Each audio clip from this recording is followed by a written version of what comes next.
नमस्कार, colonel Ajay CO Ajay Astro Money Group First Global Astro Finance digital channel से आपसे मुखातिब होता हूं। आज 5 नवंबर सन 2023 रविवार। दोस्तों, अजय एस्ट्रो मनी ग्रुप संभवतः विश्व का पहला चैनल है जो इंडियन सिस्टम ऑफ एनालिसिस यानी भारतीय अनुसंधान पद्धति एवं फंडामेंटल एनालिसिस के आधार पर आपको विश्लेषण प्रदान करता है। साथ साथ देश दुनिया की खबर और आंकड़े लगातार आप तक प्रस्तुत करता है और आपको देश दुनिया लगातार आपको अवगत कराता रहता है। दोस्तों, आप हमारे चैनल पर नए हैं और आपको यदि हमारा चैनल पसंद आता है तो इसको सब्सक्राइब जरूर कीजिएगा। यदि आप फेसबुक पर देख रहे हैं तो पेज को फॉलो अवश्य कीजिएगा ताकि हर जानकारी हम आप तक सबसे पहले पहुंचा सकें। आज के इस एपिसोड में हम चर्चा करेंगे कॉटन यानी कपास के बारे में कुछ महत्वपूर्ण खबरें। अंतर्राष्ट्रीय बाजारों में खबर निकल के आ रही है कि दुनिया का रुई का स्टॉक चालू सीजन में 83 साल के उच्चतम स्तर पर पहुंचने के अनुमान लगाया गया है। पिछले साल 10% बढ़ेगा रुई का स्टॉक, यानी पिछले साल से 10% रुई का स्टॉक बढ़ने की संभावना है और इसका कारण जो है वो मुख्यतः महंगाई और ऊंची ब्याज दरों के कारण रुई की खपत घटने से स्टॉक बढ़ने का एक अंदेशा जताया जा रहा है। जानिए पूरी रिपोर्ट विस्तार से। दोस्तों, इंटरनेशनल कॉटन एडवाइजरी कमेटी ने रिपोर्ट दी है कि पिछले 1.5 साल में महंगाई और ऊंची ब्याज दरों के कारण रुई की खपत कम होने से दुनिया में रुई का स्टॉक 83 साल के उच्चतम स्तर पर पहुंचा है। इस रिपोर्ट के मुताबिक साल 2023-24 के सीजन में रुई का स्टॉक बढ़कर 1371 लाख गांठें होने का अनुमान लगाया गया है। एक गांठ 170 केजी की होती है, जो पिछले 83 साल में सबसे ज़्यादा स्टॉक है।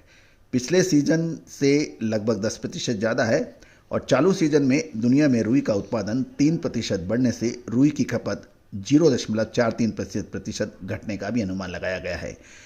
चालू सीजन में चीन का रुई का स्टॉक बढ़कर 538.60 लाख गांठ होने का अनुमान है, जबकि चीन के अलावा अन्य देशों में रुई का स्टॉक 852.60 लाख गांठ होने का अनुमान है।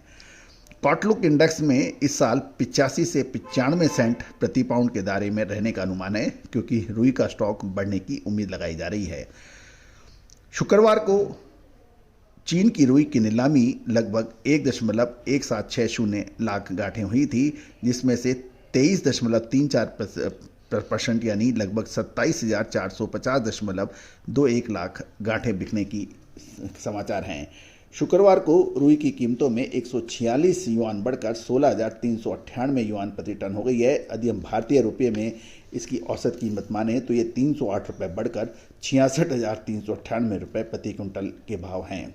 अंग में रुई की कीमत जहां 76 युआन बढ़कर 16,264 युआन प्रति टन हो गई है, वहीं भारतीय रुपये में इसकी कीमत 65,844 रुपये प्रति टन मानी जाएगी। चीन की चालू वर्ष की नीलामियों में 31 जुलाई से 2 नवंबर तक कुल 49.76 लाख गांठ की बिक्री हुई है, जो कुल ऑफर का 73.72% है।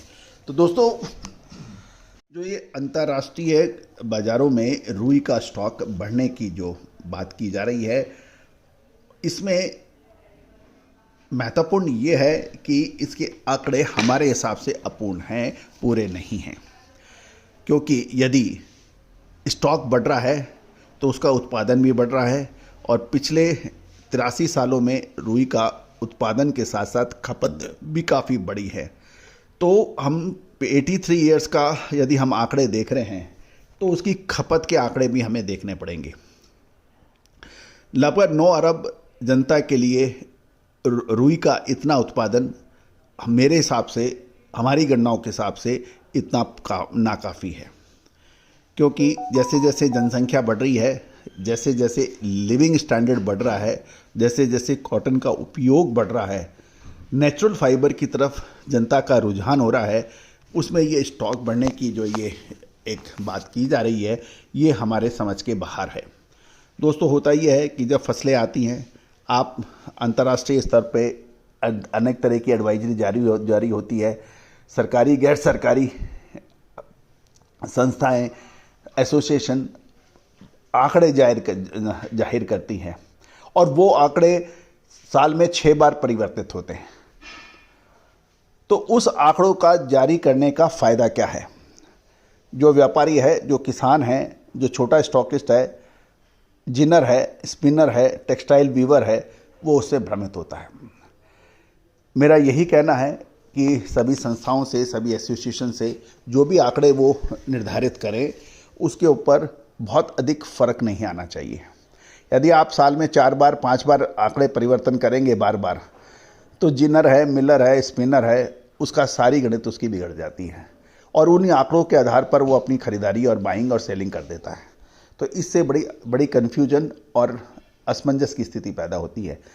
जहाँ तक हमारा अनुमान का सवाल है, जैसे हमने आपको साउथ वेस्ट मानसून के पर बात की थी, सितंबर अंत और अक्टूबर के प्रथम सप्ताह के आसपास की बारिश से फसलों को प्रभावित होने की बात कही थी, वो अक्षर सत्य साबित हुई है। आने वाले समय में हमने अपने सभी पेड क्लाइंट्स को कॉटन की रिसर्च रिपोर्ट भेज दी है। आप भी यदि चाहते हैं कॉटन के ऊपर, यदि आप जिनर हैं, मिलर हैं, स्पिनर हैं, टेक्सटाइल वीवर्स हैं, या फिर कॉटन के स्टॉकिस्ट हैं, या फिर बड़े किसान हैं, तो आप हमारी विशेष रिसर्च रिपोर्ट प्राप्त कर सकते हैं। All the very best, good luck, happy trading.